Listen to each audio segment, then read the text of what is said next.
اس نے اس بات کو ابھی تک جو ہے نا اس نے جواب نہیں دیا. امام اعظم ابو حنیفہ رحمۃ اللہ علیہ, اور یہ ہم باقاعدہ اپیل کریں گے اداروں سے کہ اس کے خلاف توہین مذہب کا کیس ہو. اچھا بھائی اس نے امام اعظم ابو حنیفہ رحمۃ اللہ تعالی علیہ کو گالی دی ہے, ان کو کتا کہا ہے. ہاں جی کہا جی, وہ معذرت بونکتے.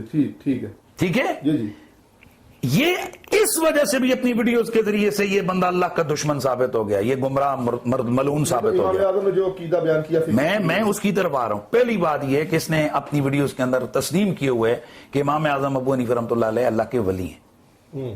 ٹھیک ہے, ٹھیک, یہ مانا ہوا ہے. جی اب ولی اللہ اس نے مانا ہوا ہے, اور ان ویڈیوز کے اندر یہ کہہ رہا ہے کہ وہ بھونکا ہے. تو جو ولی اللہ کو کتا کہے وہ کون ہے؟ من عاد لی ولی فقط آذنتہ بالحرب. جی یہ کون ہے؟ یہ جہنمی آدمی ہے. اب اس کو اگر اپنی فتوے کی روح سے اگر اس کو لوگ کہتے ہیں نا مرزا جہنمی, تو وہ ٹھیک کہتے ہیں. اچھا, یہ اپنے فتوے کی روح سے یہ جہنمی نہیں, یہ تو بہت اوپر کی شے ثابت ہو گئی ہے. میں آگے بیان کروں گا. یہ تو اللہ تعالیٰ کا بھی گستاخ ثابت ہوتا ہے اپنے فتوے کی روح سے. ٹھیک ہے. اب اس نے بدماشی دیکھیں, اس خبیث آدمی کی خبیثانہ حرکتیں دیکھیں, اس کی, میں کہہ رہا ہوں خدا کی قسم, یہ اس وقت ادارے اگر اس کا نوٹس نہیں لیں گے تو یہ چیز بہت آگے تک جائے گی.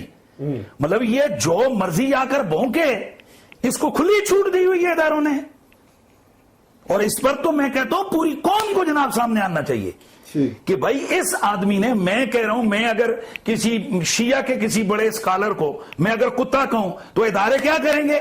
اٹھا لیں گے, ظاہر بات. ٹھیک ہے.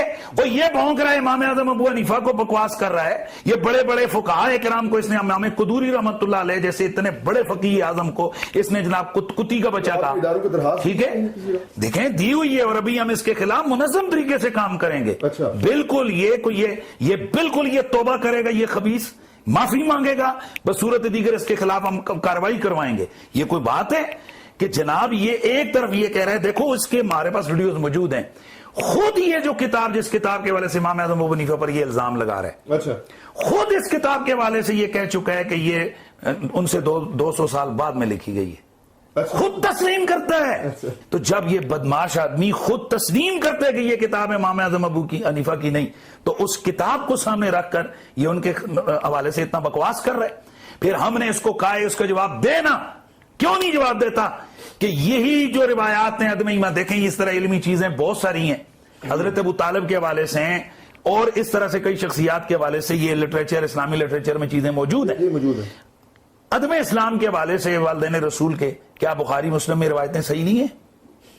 کیا ابن ماجہ کے اندر نہیں ہے؟ خود یہ بیان کر چکے کہ امام نسائی نے باب باندھا ہے, لہذا ان کا بھی یہی نظریہ ہے. تو جب یہ ساری باتیں یہ تسلیم کر کے اللہ کا ولی مان کے, تو بوگس بنیادوں پر کھڑے ہو کر یہ بھونکنے والا کہہ رہے امام صاحب کو, تو یہ اس خبیث آدمی کو چھوڑ دیا جائے.